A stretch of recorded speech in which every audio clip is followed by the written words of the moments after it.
Hey everyone, welcome back to another Jurassic World Legacy Collection review. Today we're going to take a look at the Kosmoceratops.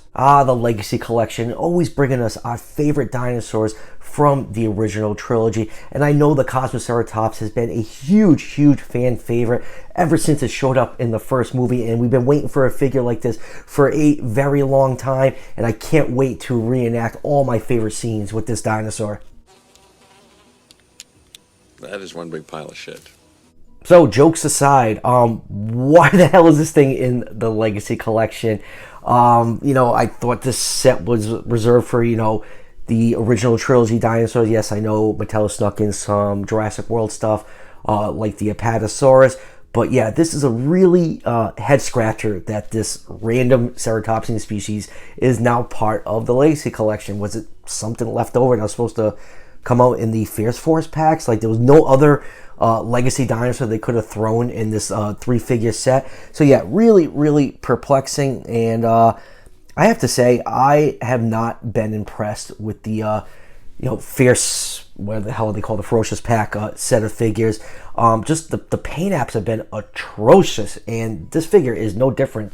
It looks like it's like a $1 dinosaur store find with this really generic and uninspired paint job. But yeah, so anyways, for those of you that don't know, the Legacy Collection in the US is exclusive to Target. I actually ordered this figure along with the Pachycephalosaurus from Target's site. They retail for $9.99 each, and I'll leave the link down below in the description. So let's go over the package really quick before we crack open this sad excuse for a dinosaur figure. It comes in the Jurassic World Legacy Collection style packaging. We've got the Legacy Collection logo down here in the corner.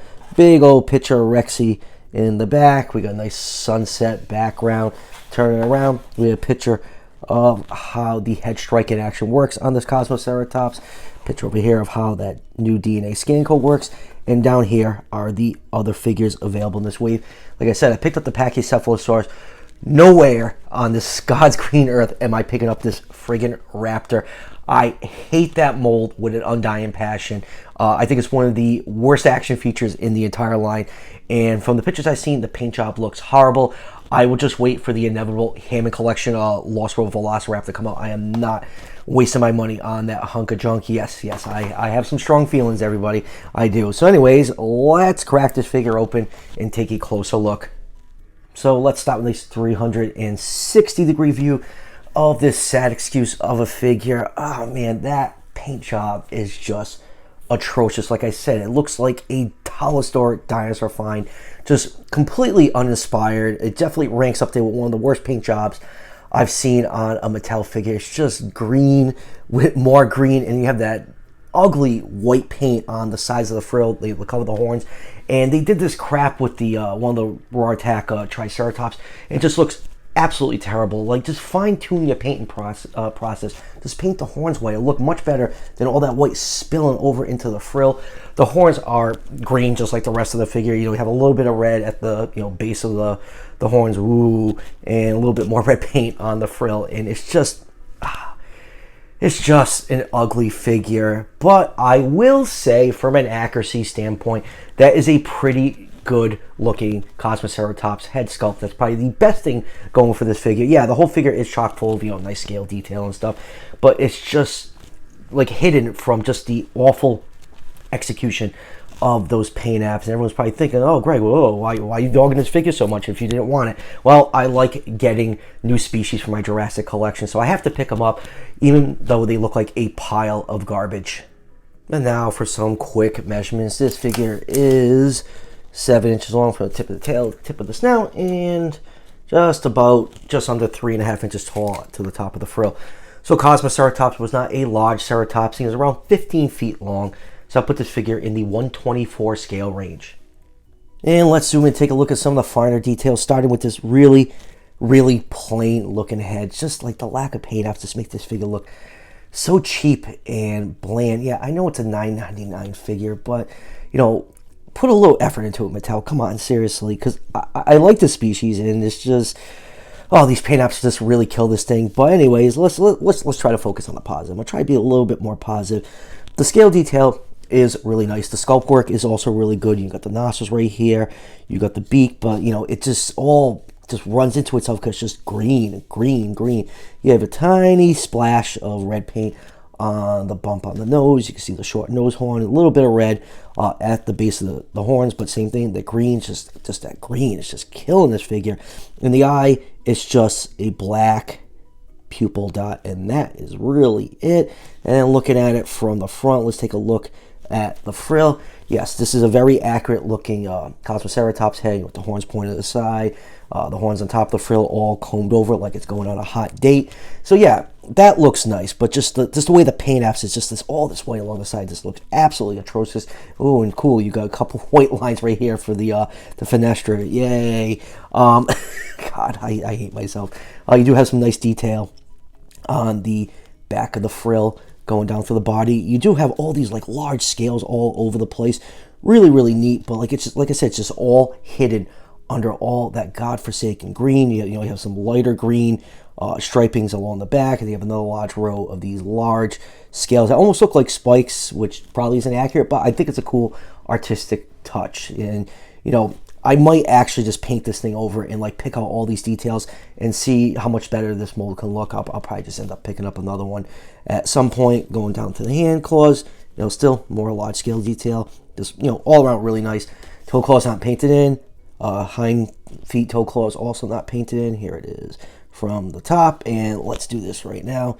Here is the scan code for those who want to scan this in the fax app. One day when I'm pulling these codes out, I know I'm going to pull one out and there's not going to be a sticker on there, because we all know how awesome Mattel is with that good old-fashioned quality control. I do like the little spikes on the tail. So yeah, all in all, yeah, it's a figure. It's a new species for my collection, and that's it. I'm not super duper excited about it.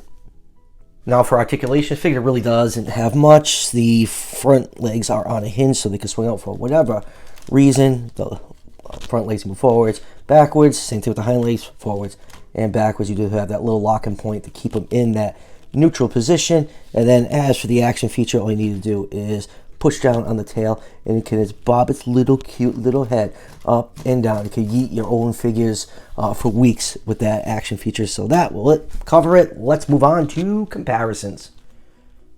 And moving on with comparisons, let's first compare to an actual legacy character. Here it is with Roland Tembo. And next up, here it is with the Moros. Like I said, the few figures Mattel has released in the size range so far since the Dominion Toys launch, I have not been impressed with them. Just the paint apps are just so blah. And yes, I will eventually get to that hunk of crap Marigaya soon. I just have so many reviews piling up, and I'm just trying to get to everything in a timely manner. But yeah, just not impressed with the figures in this size scale right now. Hopefully they could do some better stuff going forward.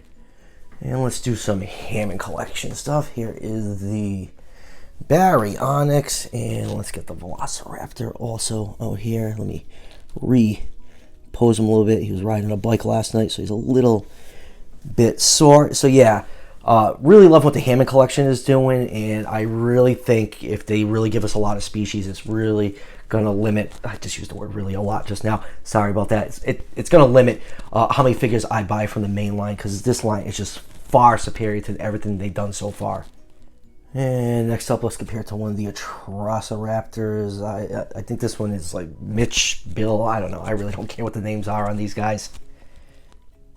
And next, here it is with the massive action Yangchuanosaurus. This larger figure, has probably just as much paint apps as this one, but it's just much better done. It's a nice cohesive color scheme. It doesn't look random, lazy, and rushed. And $10 difference between the figure, but seriously, I know Mattel can do better in this size scale. We've seen it before.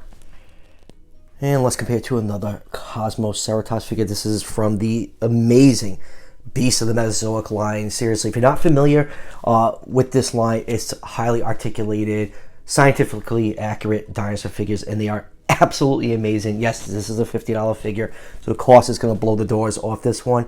But like I said, the head sculpt on the Mattel one is pretty close to what Beast of the Mesozoic did. David does a lot of research when sculpting these figures, and I think Mattel definitely nailed the shape of it. But other than that, just an absolute train wreck. Maybe I might repaint this into kind of matching the colors of the Beast of Mesozoic ones, so I can maybe have a little family group going on my shelf. And of course, we have to compare it to the main ceratopsian in the Jurassic line, the Triceratops. And I always bring it up when I take out this figure. Yeah, the Triceratops is way too small. I had my fingers crossed with not a lot of hope that the Hammond collection would deliver a larger Triceratops. Well, Big Bad Toy Store put their listings up the other day, and it seems like the Hammond collection Triceratops is going to be in the same price range as the Parasaurolophus and Baryonyx. So yeah, it's probably going to be roughly the same size as this one. So yay Mattel. Thanks for listening for the fans. You guys are great. And lastly, always gonna do, jeez, I almost just knocked off like half my Transformers on the shelf next to the studio with this freaking T-Rex tail. Here it is with Rexy, and that was almost the casualties over there. So final thoughts on this sad sack of crap. If you can't tell by now, I'm not happy with this figure. I knew I wasn't gonna be ever since the first pictures came out, but I wanted it because it's a new species. I like ceratopsians. It's just really, really poorly executed. It's a nice sculpt, has a lot of great details on it, nice accurate head sculpt, but just that paint job is just such trash, and I know Mattel can do better. And the Legacy line is supposed to include stuff that showed up in the movies, and watch a couple months from now Dominion comes out, maybe it's actually in Dominion. I look like a giant idiot at the end of this. Really don't care, but yeah, just really odd placement in the Legacy collection. This should have just been like in the Ferocious Pack release, but I guess not, because it actually has an action feature, so I don't know what they're doing, but whatever. Just really not happy with the paint job on here, but I know a lot of people are going to pick it up because it's a new species, and that's probably the only reason this thing's going to be popular. Like I said at the beginning of the review, if you want to pick up this garbage, the link is down below to Target. Hopefully the rest of the Legacy stuff shows up for people around the world. We all know how it is with exclusives. They're very, very frustrating to get your hands on.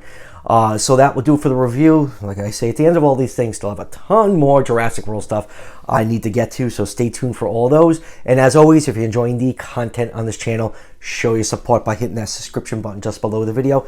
Each subscription helps out the channel tremendously, and it's greatly appreciated. And I'll see you guys for the next one.